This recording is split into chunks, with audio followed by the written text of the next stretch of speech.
What doesn't kill us makes us stronger.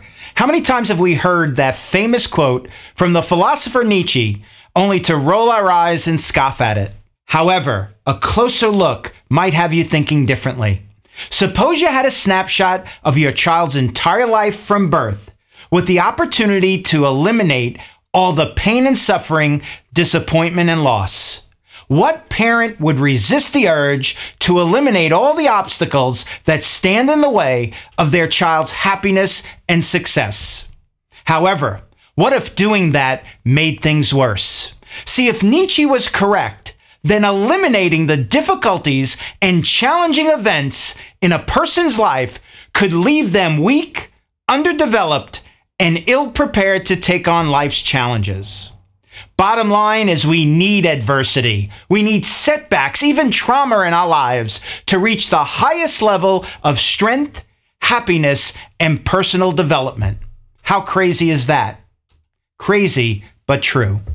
A recent study of more than 2,000 individuals monitoring their overall mental health and well-being were asked to list challenging events in their lives.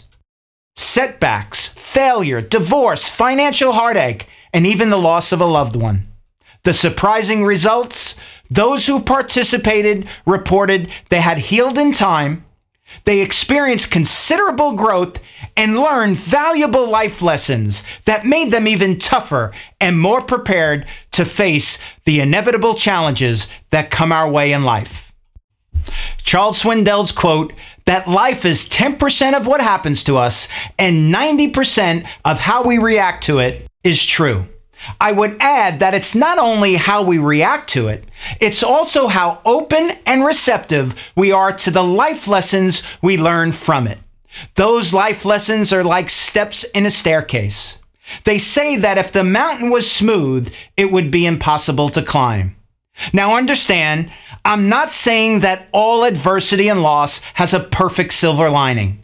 I'm stating that failure and overall adversity is not all bad, and there are valuable lessons to learn, and those who find them find something very precious. Winning and succeeding is easy. Persevering through adversity and emerging a stronger, more confident person takes courage. The world of business is no different. If you take the lives of the most successful people in the world and you trace their entire steps to the top, they're paved with failure and setbacks one after another. Until they succeeded, of course. In John Maxwell's book, Failing Forward, he stated that the difference between average and great is an individual's perception and response to failure.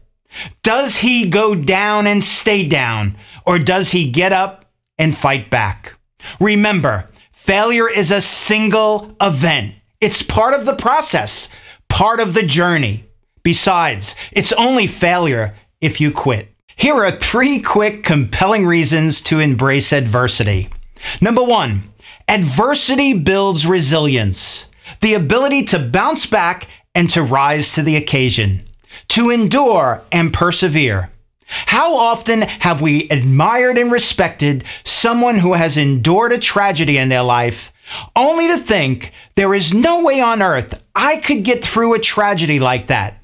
I'm not that strong. The good news is that you can and you are.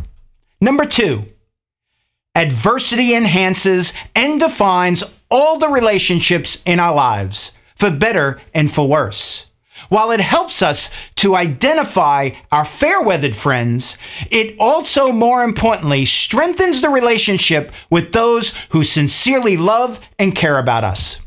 We often develop lifelong bonds, and we feel great love and gratitude for those who are there for us in good times and bad. And number 3, and most importantly, adversity motivates us to make purposeful changes in our lives. A great many people, after experiencing adversity and failure, make dramatic life changes and adjustments in their values and perspectives that can alter forever the course their life is taking.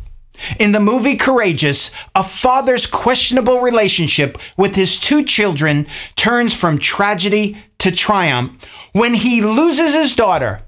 The result He learns and shares the importance of being a loving, giving parent who is always present in the lives of his children. As we close, I was thinking recently about my life and how it relates to the life of a dear friend of mine.